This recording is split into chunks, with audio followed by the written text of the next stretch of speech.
Well, as the attendees pile into the room, welcome everybody. Happy 2020. I can't believe it's nearly February already. This is probably going to be the last time this year I do wish people a Happy New Year.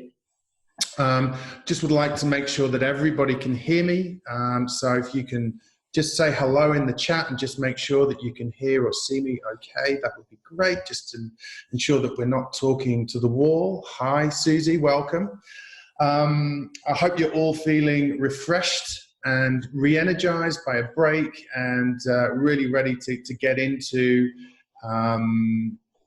2020. Hi, Sean. Hi, Sally. Thanks. Lovely to see you. And I know that you're welcome regular participants and attendees of these events. So it's great to see you. So without further ado, we'll get straight into it. So today is all about trying to inject some momentum into 2020 and tackling that huge elephant in the room for so many people, which is sales, and really begin to understand, like, why is it something that some people are great at and some people love?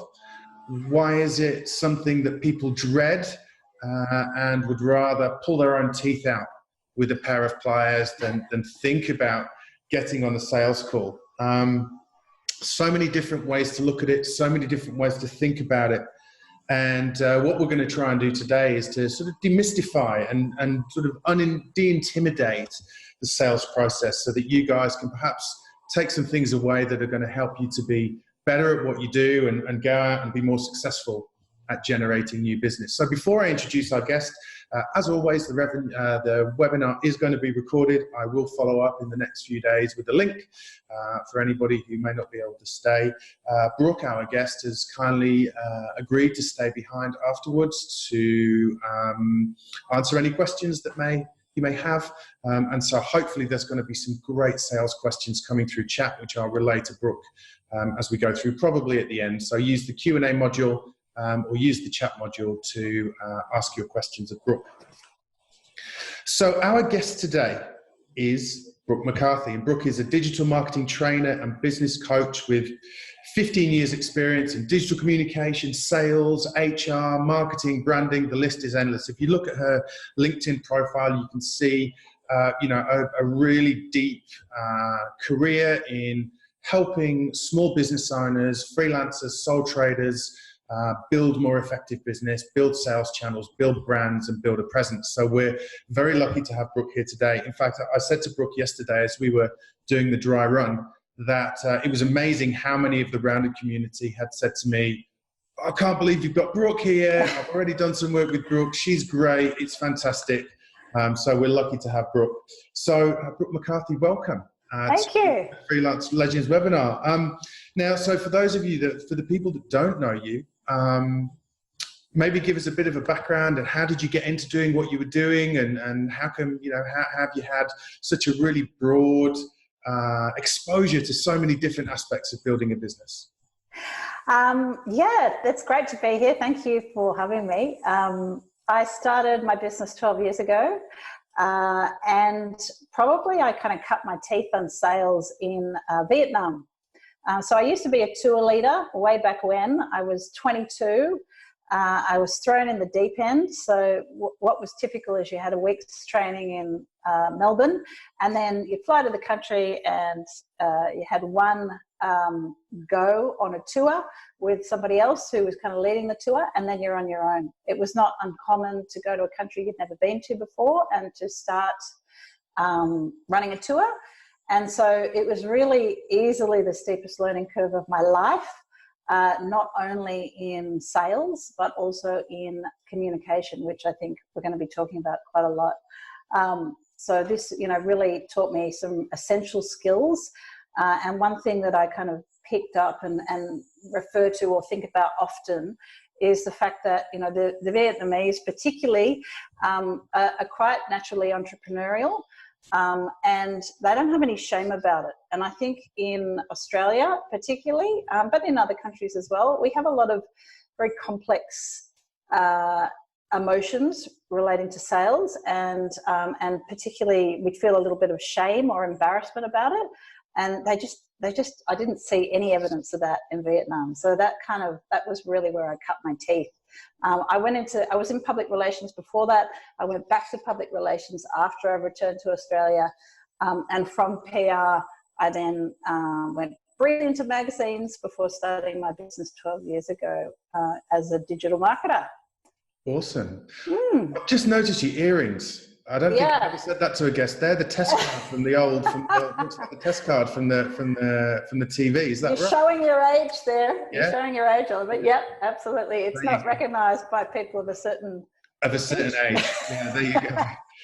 Awesome. Well, maybe let's start there. You mentioned that certainly in Australia. That there can sometimes be a certain embarrassment around sales. Why do you think that is, and where do you think that stems from? Oh, look, so many things. Off the top of my head, I think nobody teaches us to sell. It's not something we tend to ever get any exposure to unless we've specifically worked in a sales role. It goes against a lot of our socialization. Particularly for women, it goes against a lot of our socialization to be persistent, to ask, which is a radical concept for a lot of people, to ask for what you want. A lot of us are not socialized that way. We're socialized to wait and to be grateful and to not expect too much. And also, of course, there's a lot of negativity around sales because we've all had a bad experience of it. So I think sales really needs a good PR job. We've all had an experience of, a salesperson who's really, to be quite frank, been really bad at what they do because they leave us feeling bad about ourselves. They guilt us into buying. They're too heavy-handed. They don't take no for an answer. We walk away and we regret either the interaction or the purchase. So, I'm sure we can all think of experiences like that. And that tends to kind of taint our perception of what sales is. Okay, yeah, I totally agree. We've all had that bad sales experience somewhere along the line. So if we think about the audience today, they're all going to be freelancers and sole traders, solo business owners, most likely creative in background of some way, shape or form. If for that audience, what's a starting point in terms of, okay, I need to set myself up to be able to grow my business. And to seek new business opportunities. I have no idea where to start. Perhaps you can give us a baseline or a starting point of some things that they could do to get all their ducks in a row. Yeah, look, I think that there is something quite different about the creative self-employed people. And that is that we are compelled to create out loud. For one crazy reason or another. We don't just want to, bake a cake or, design something beautiful or write something poetic and keep it all to ourselves. We are compelled for one reason or another to do that out loud and to make a viable living out of it in the process. So there is an inherent self-consciousness, I think, that comes with that. And especially the more we care about what we're doing. So if we're creative, we tend to be sensitive. And if we also care deeply about what we do, if we have a great love affair and passion for what we do, it's if I could say, a terrible combination because everything feels very personal and we take every perceived or real slight very, very personally, which makes sales excruciating. So oftentimes we go out of our way to avoid people. We create in isolation. We're doing our work in isolation. We might perhaps be on social media. We might perhaps be doing a little bit of marketing, but we're not doing a lot of outreach marketing. We're not doing a lot of attract marketing. We're not, pitching Oliver on LinkedIn like I did and saying, "Hi, Oliver, I'm Brooke." We're actively avoiding that because we don't want to be rejected. So, one simple place to start, I think, would be to have more conversations with people, with not your colleagues, because they can be lovely and well-meaning and fabulous for many, many situations, but oftentimes selling is not useful to talk to your colleagues about that. But certainly to our potential customers and prospects, to go out of our way to have face-to-face conversations with people and to stop hiding behind our computer screen, you know, and updating Instagram and thinking it's going to instantly bring us sales. Well, maybe we can use that as an example of, you know, you are here doing this webinar with me because you took the proactive approach, having joined one of our previous webinars, as you said, to send me a note on LinkedIn. Yep. And probably like many people in the audience, you know, we get lots of notes on LinkedIn all the time, and most of them are awful. Yeah. And get deleted. In my experience, you know, there's no value proposition. You know, yours was slightly different. You came to me with something that would add value. You know, essentially, you led with how you could add value to me. Yes. Right, without any sort of this is what I want out of it. Yeah. So I'm interested, maybe if you could just explain the principles behind that. You know, why did you choose to do that? What opportunity did you see? Yeah. And you know, let's not beat around the bush. What's in it for you? Yeah. Understand both sides of that. Yeah, and I think it goes back to that self-consciousness, because when you are very self-conscious, when you are very inhibited and you're thinking, you know, about how everybody hates you and everybody's going to say no to you, then you tend to be very introverted and you tend to talk about yourself. So when you know, work up the courage to do a pitch, it's like, here's my whole CV and let me tell you more about me. And, you know, we're not interested. We don't care. We don't have the time, whether or not we care. We don't have the time to be reading, you know, long pitches. So when you can kind of flip your perspective and think about other people and make it more social and think about going forth, you know, on social media or face-to-face or over the phone and meeting people, then the emphasis is on them, and it actually makes it easier for you, because all of a sudden you're not fixating on yourself and you're not trying to figure out, you know, you know, they're going to hate me. How do I get them to not hate me? All of a sudden it's about them, which makes it easier for you. You've probably heard of that tip before about introverts at a party or introverts at networking. Lots of people give this fabulous tip, which is ask the other person questions. Yeah, so rather than thinking you need to come up with all the witty repartee and the jokes and the, you know, the news commentary, instead ask the other person questions, you know, put your focus on the other person, and it becomes a hell of a lot easier. So absolutely the same rules apply for sales as well. Cool, thanks. Well, yeah, I mean, it's it is a really hard thing, and sometimes you have to make mistakes in terms of learning what works for your business and what doesn't. This is sort of completely off the cuff, but what are some of the mistakes you've made? What are some of the pitches that you've just got, you know, you've missed them so far? Many. It's like, okay, that I really didn't think about that enough, or many and varied. Probably. No, I would say not kind of doing enough research, being that you know, coming from that place of insecurity and self-consciousness. Anytime, you know, I used to pitch with that kind of mentality, you're always stilted, you're always awkward. You know, think about sales the same way you think about meeting people. You know, that is all it is. Sales is social. And sales is generous. You know, sales is generous spirited, because it's easier to stay home and watch Netflix than it is to, you know, to make an effort to go out and not just to turn up at something, but to actually show interest in other people. You know, I go to not a huge amount of networking. I go to some networking. I don't tend to go to, you know, formal networking. I go to talks and classes and courses, you know, where I'm on the stage or I'm an attendee. Perhaps I might go to a client's event.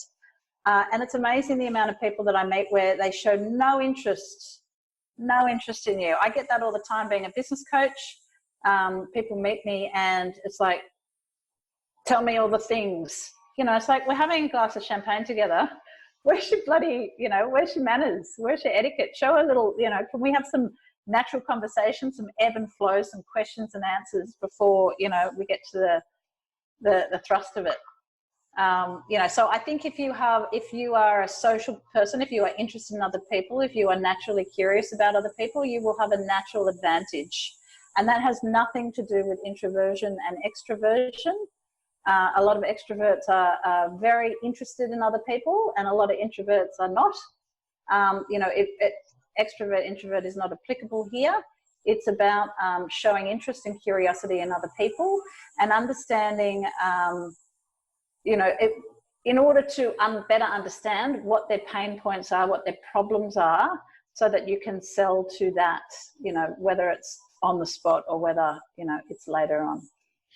Well, let's take that whole question of networking as well, because another part of sales that has probably a bad reputation, a little bit, that fills some people with absolute dread and conjures up images of standing around with canapes that have been left out a bit too long, half glass of warm Sauvignon Blanc, and 50 people, all of whom just want to give you their business card, or vice versa, right? So you mentioned that you look at networking in a slightly different way.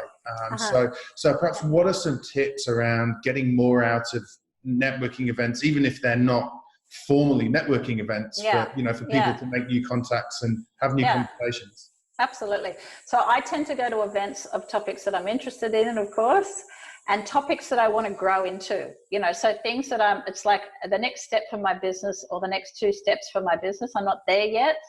I'm out of my depth at the moment, but it's the direction I want to be headed in, because the people that will be there will be people that are curious. There'll be people that are progressive because they want to learn something. And there'll be people that are in the industry or in the sector that I want to be kind of, moving towards or getting more enmeshed in. I've also found that speaking at events has been really, really useful. They do not have to be large events. I spoke at an event 3 days after I got off the plane from Europe back in July. There was only about 25 people there. I was paid for speaking. And I was terribly jet lagged, and you bet I would have rather just gone to the local cafe and gotten a big breakfast and a double shot espresso. But anyway, and that immediately resulted in one client who is still a client 6 months later, and another person who turned up to one of my courses, a month or 2 after the event. So the face-to-face stuff, I know we have kind of talked about that a lot already, and I'm a digital person, so I should probably be talking about the internet. But I do find like the face-to-face stuff, it accelerates the process, because the internet is a low trust arena. It's a great, fabulous place that I spend a lot of time on. But you have to work harder for people to, to get to know you and to trust you on the internet. You're kind of starting on the back foot. And you don't have that face-to-face so much. So definitely, pick a topic that you're actually interested in, and don't be afraid to be too niche as well. You don't have to go to events with, 500 people in the room with some really broad topic. Don't go to events that your colleagues are at necessarily. I see a lot of that happening. I see a lot of soloists, a lot of self-employed people. They're marketing to their colleagues. They're talking to their colleagues. They're writing blog posts for their colleagues, and it doesn't really make any sense. You want to be thinking about who am I trying to reach, and it doesn't have to be a linear thing. If I'm trying to reach accountants, I don't have to go to the accountants meetup. It would be better if I went and spoke on the stage at their conference, but failing that, you can think a little bit more creatively. It doesn't have to be so obvious, that you need to be in a room full of accountants. So the idea of networking obviously is to build a network, which again is a really another important aspect of sales, and being able to use that network and being part of that network. It's not just it's giving to the network as well. Yeah. Can you talk about some of the ways that you actually use the network that you build to aid your business, and how you contribute as being part of that network yourself? Yeah, absolutely. So I give a lot of work away. I give a lot of leads away. 95% of what I do is training and coaching. I run face-to-face courses pretty much most weeks, or not in January, obviously, but in the middle part of the year, I've got a face-to-face training of some description every week. I do a lot of online coaching. I do a lot of online training. I get a lot of people wanting websites, copywriting, SEO, LinkedIn profiles, social media help, graphic design, and I give a lot of that work away. So I think it's always a smart idea to start with a favor. Be generous, and this is back to my point about sales is generosity. And I don't think, we've talked about that enough, but you've got to give if you're expecting to get, and you've got to give with the expectation that person, you're not keeping a balance sheet of relationships saying, oh, well, I sent that person and they owe me this. You're giving as an act of generosity with the view that maybe through other means and ways that will come back to you. You can't expect to create a piece of marketing, to send out a LinkedIn post or an email and automatically the sales come in. It's a cumulative process over time, but your business grows at the rates that your relationships grow.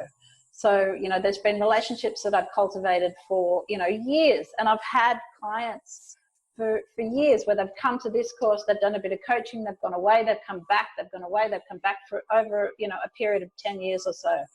I give a lot of this kind of thing, seminars, sharing ideas, having conversations, webinars, events where I get people talking at my events or they talk at their events. I've hired other people to come and train within my training courses where they're in front of, my audience, my clients. There's so many ways of repaying your network. Something really simple that I do all day, every day, is I introduce people, and there should be way more of that going on, because we are, if we're a small business, by definition, we are limited. We have limited hours. There might just be us, just the one person. So we're far greater together, and I've had some massive clients. I've had Dakin Air Conditioning. I've had, I was about to say Qantas, but not yet. I've had Australia Post as a client, bigger businesses, and they come to me because I can connect them with other good people, because they're not just going to do a Google search and say accountant, bookkeeper, graphic designer and get a bunch of randoms. They're going to get actually an introduction to a good Australian qualified experienced person that can help them. So that's super simple. It takes me a minute and you're helping two people with one email. It's, Awesome. And we've actually had a comment in the chat from Kelly, who says she loves the phrase sales is generosity and that your business grows at the rate of your relationship. She said that as well. So yeah. I totally agree. So I wanted to move on to perhaps another thing that can be perhaps sometimes a self-imposed obstacle to sales, is that these days there are so many different ways for a business to sell. Yeah. And there's the face-to-face things, depending on the type of business, there's the networking, there's face-to-face, there's everything that sort of you might consider to be, more traditional. And now we have all of these digital methods, social media, and, all of the other stuff. And I know as a business owner with Rounded that I can spend a day doing something digitally, specifically, socially, that I think, oh, I'm so glad I spent an hour, 2 or 3 days of the week doing that.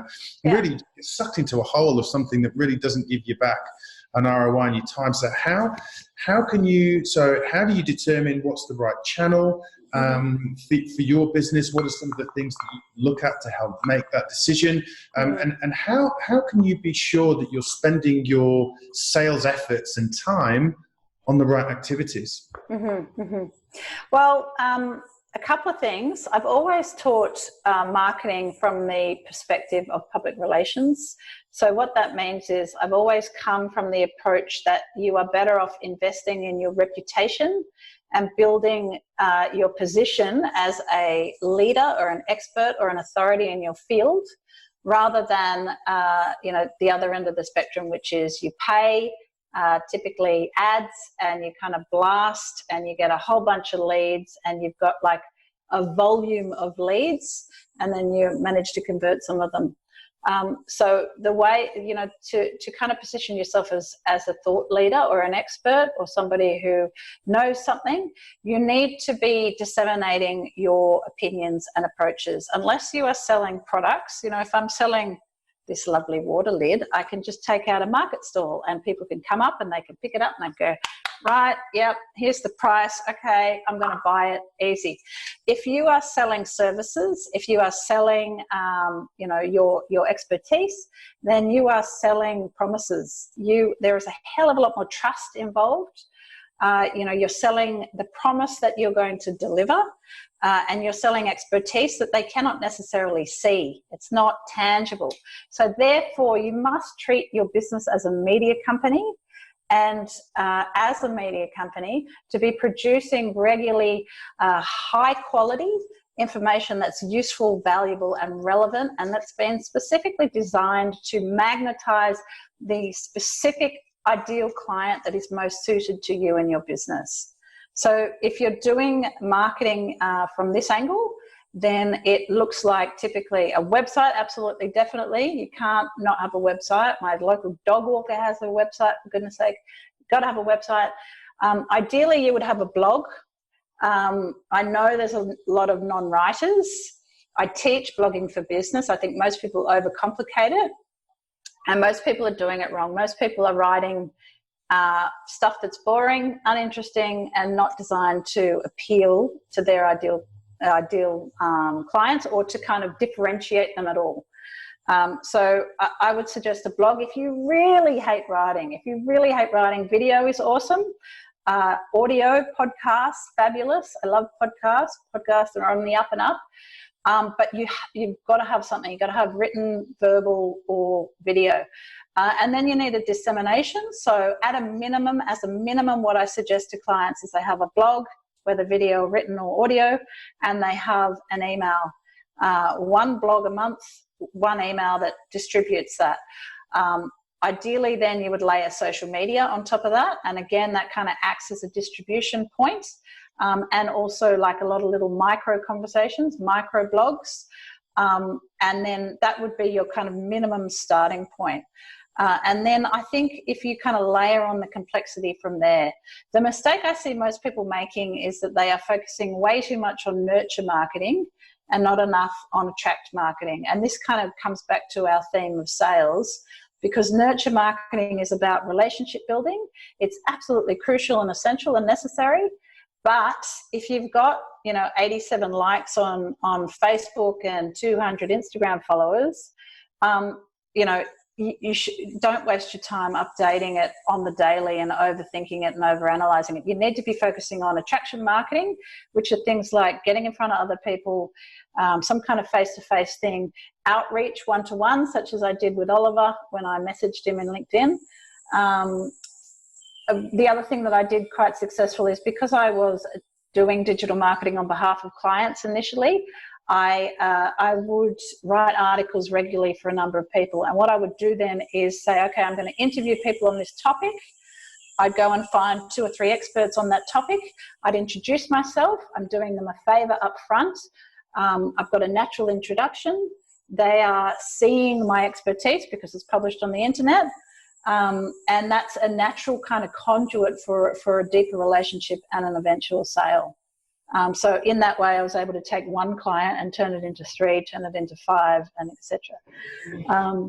And what are some of the ways? So I mean, if we take a step forward, then and let's we've done some great work. We've got some happy clients. Yep.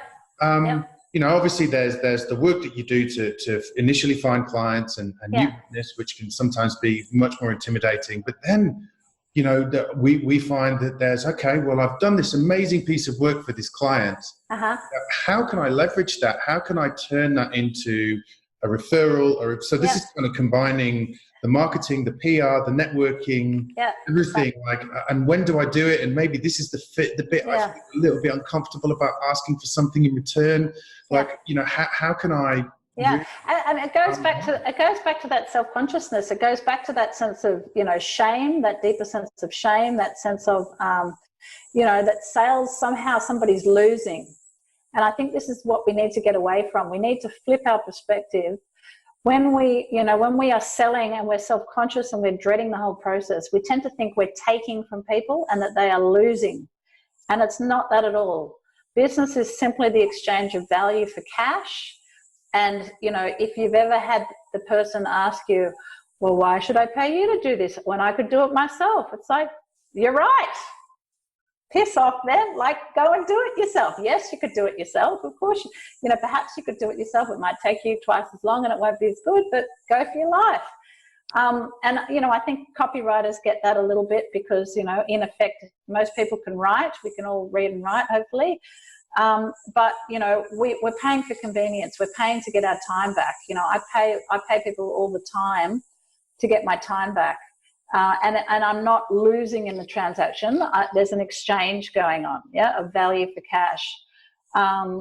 So I'm not sure if that answered the question. What was the question again? Yeah, well, it was just how you leverage those happy. Oh, yes, of course. So when do you ask for the referral? When do you ask for further work?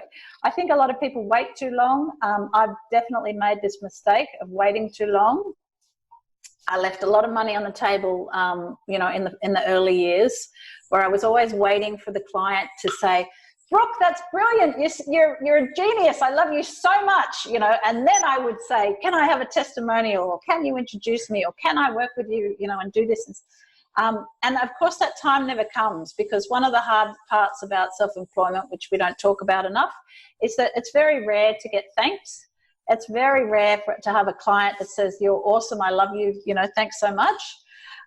And we kind of need to learn how to do that for ourselves. So I think rather than waiting for the project to finish, you should be planting the seed all the way along. And if you see an opportunity in the midst of the project, pitch them in the midst of the ongoing project.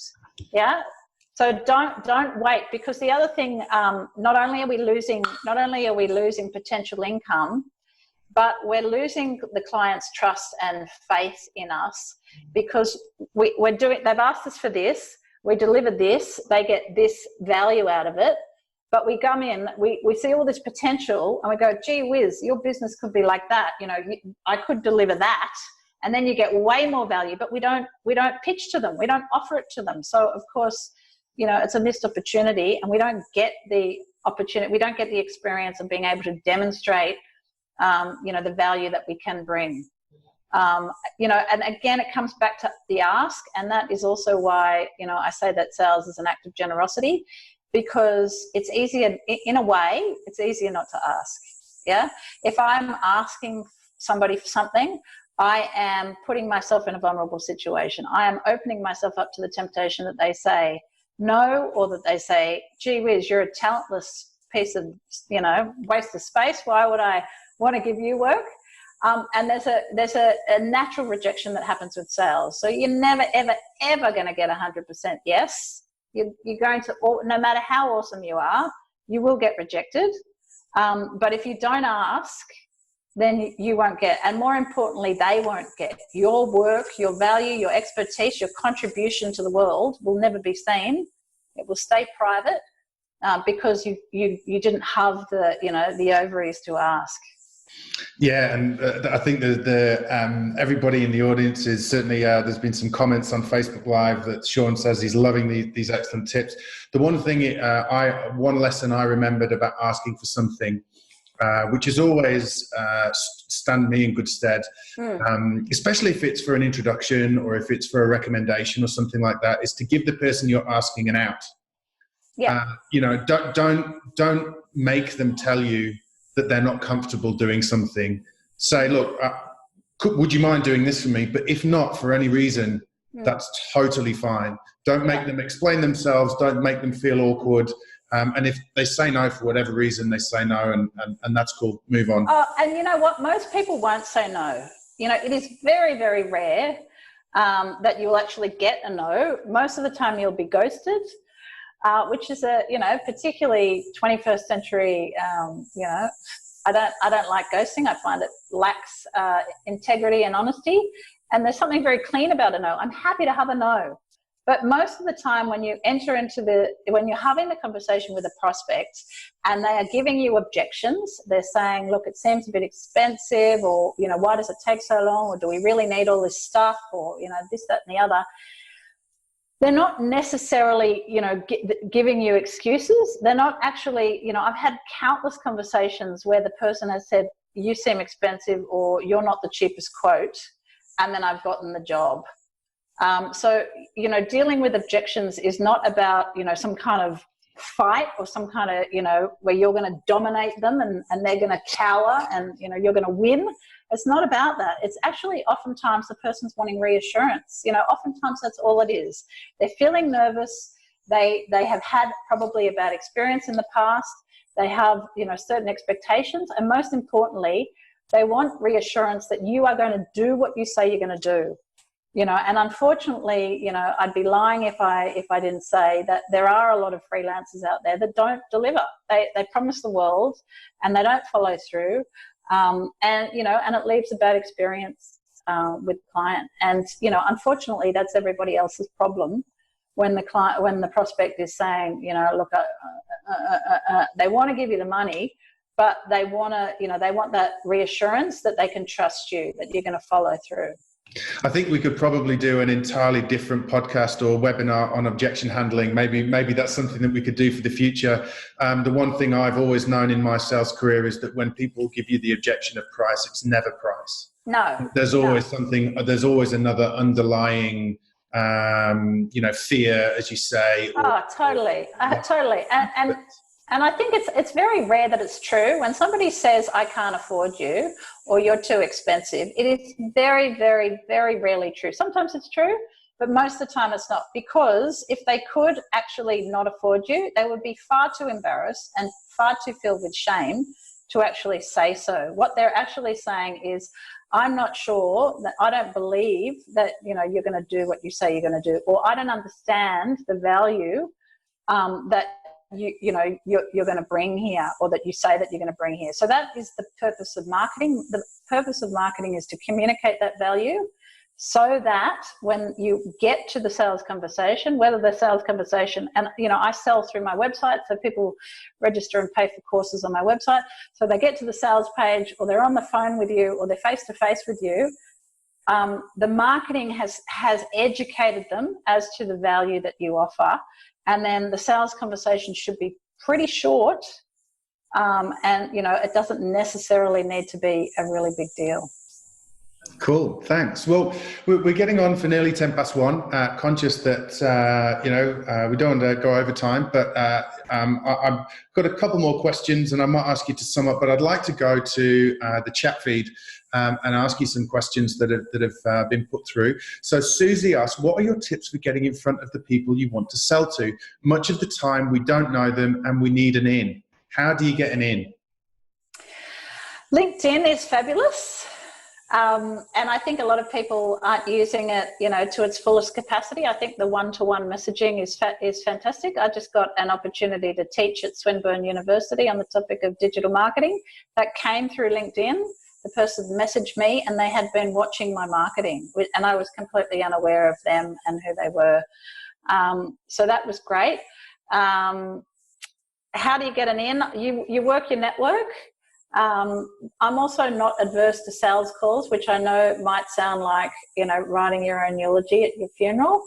But, cold calling people or introducing yourself to people, again, it goes back to that generosity and that sociability, that curiosity in other people.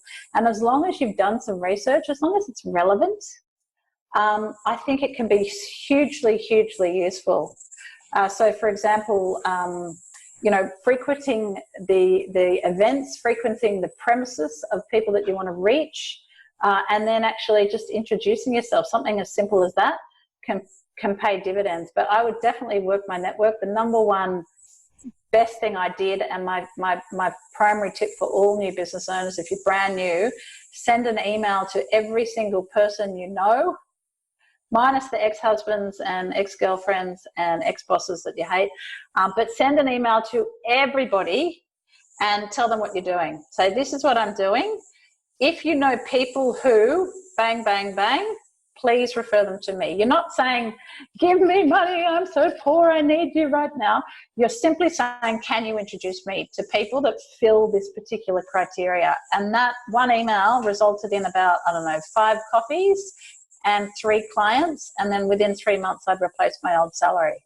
So, I don't think there's nearly enough of that. And that forces you to get out of that self-consciousness. Yeah, it's like most clients I speak to, they're like, there's no way in God's green earth I'm going to do that. Like, why not? These are people that love you. They're in your network. They know you. They trust you. They like you. Why on earth wouldn't you tell them what you're doing and ask for an introduction? It takes a minute to introduce people. Why wouldn't you do that? Totally agree. And I think one of the best points that you've made, which is often misunderstood, is the research piece. So having spent a career in sales and now being on the other side of the coin and having lots of people want to sell to me, the thing that is immediately apparent is whether, am I on a mailing list? Is this a mailing list generic email? Number one. Number two, even with a LinkedIn connection request, is it a generic message? If somebody has taken the time to, there's so much information about me and my business on the web. It's a concept called social selling. Again, an entirely different topic, but somebody who's interested in selling to me can not only find out everything they need to know about my business, everything they need to know about me and my career, they can everything I've posted and commented on LinkedIn, the articles that I've shared, the things that I've blogged about, all of that kind of stuff.